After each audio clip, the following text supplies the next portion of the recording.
යේසුස් වහන්සේගේ නාමයෙන් ආසිරි වැලි කතරේ දියදාරව ඔබගේ නිවසට පැමිණෙනවා. යේසුස් වහන්සේ තුළ කිංස් රිවයිවල් ජාත්‍යන්තර සභාවෙන් දුබායි සිංහල සභාවෙන් ඔබට මේ පණිවිඩය ලැබෙන්නේ. අපි මේ සභාව ගැන මට එච්චර හැම වෙලේම කියන්න කැමති නෑ. අපි හැම කෙනෙක්ම දේව වචනය තුළ ගමන් කරන දෙවියන් වහන්සේගේ රාජ්‍යයේ කෙතේ සේවය කරන හැම කෙනෙක්. හලෙලුයා. දෙවියන් වහන්සේගේ වචනේ සභාවල නම් කොහෙවත් නැහැ. දෙවියන් වහන්සේගේ වචනේ තිබේ කොරින්ති සභාව, පිලිප්පි සභාව, එපිස සභාව, ඒ ගමේ තිබෙන සභාවට. ඒ වගේ තමයි ඔබ කිසිම සභාවකට යන්නේ නැත්නම් ඔබට පුළුවන් තිරේ තියෙන ඩීටේල්ස් අනුව අපව මුණ ගැහෙන්න. කිසිම සභාවකට යන්නේ නැත්නම් සභාවකට යන්න නැතුව ඉන්න එපා. කොහේ හරි සභාවකට යන්න. ඒ අවංක දේව වචනය ප්‍රකාශ කරන යේසුස් වහන්සේ ඔබට ආදරේ වැලි කතරේ දියදාරාව ඔබගේ නිවසට පැමිණ අපි ඉතාමත් වැදගත් දෙයක් ඔබට කතා කරන්න යනවා ක්‍රිස්තුස් වහන්සේගේ වචනය තුලින්. උන්වහන්සේගේ වචනය කියනවා කොලෝසි 3:13 එකිනෙකා ගැන ඉවසමින් යමකට විරුද්ධව යමකුගේ කාරණයක් ඇත්තම් එකිනෙකාට කමා වෙන්න. ස්වාමීන් වහන්සේ නුඹලාට කමා වුණාක් වෙන්න නුඹලාත් කමා වෙන්න.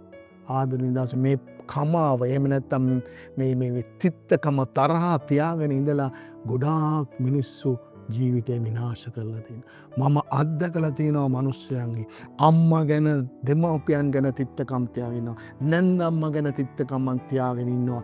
ඒ ඉන්ලෝස්ලා ගැන නෑදෑයන් ගැන තිත්තකම් තියාගෙන ඉන්නවා.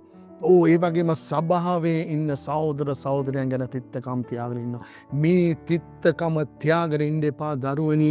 දෙවියන් වහන්සේගේ වචනය අනුව මේ මෙඩිකල් රිපෝට්ස් වල අනුව මේ තිත්තකම තියෙන අයට ආතරයිටිස් හෘද අමාරුද හැම ස්ට්‍රෙස් වැඩි වෙනවා. මේ හැම දෙයක්ම එන්නේ මේ තිත්තකම හේතුව සමාව දීමක් සොරි කියන්නේ නැති නිසා. අර්ථකථනයක් තියෙනවා තිත්තකම කියන එක මම වහබීලා. ඒ කියන්නේ තිත්තකම කියන එක සමාව දෙන්නේ නැති එක නිකන් වහබනවා වගේ මම වහබීලා අනික් එක්කෙනා මැරෙනකම් බලා ඉන්නවා වගේ. සමහර විට මේ උදාසන ඔබට මේක ඇහෙනකොට ඔබට අමාරු වෙන්න පුළුවන්.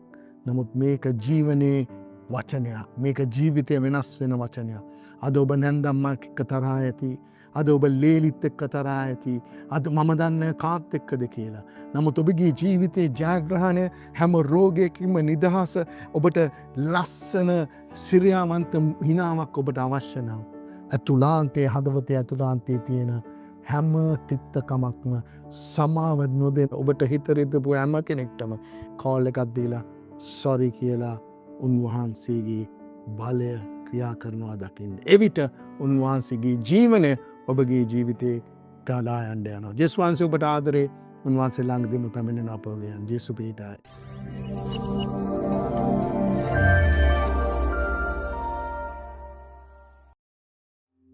ඔබත් එක්සත් එමීර් රාජ්‍ය තුළ වෙසෙන ශ්‍රී ලාංකිකයෙක් නම් පහත දැක්වෙන අංකයට ඇමතීමෙන් ඔබට අප හා සම්බන්ධ විය හැකියි.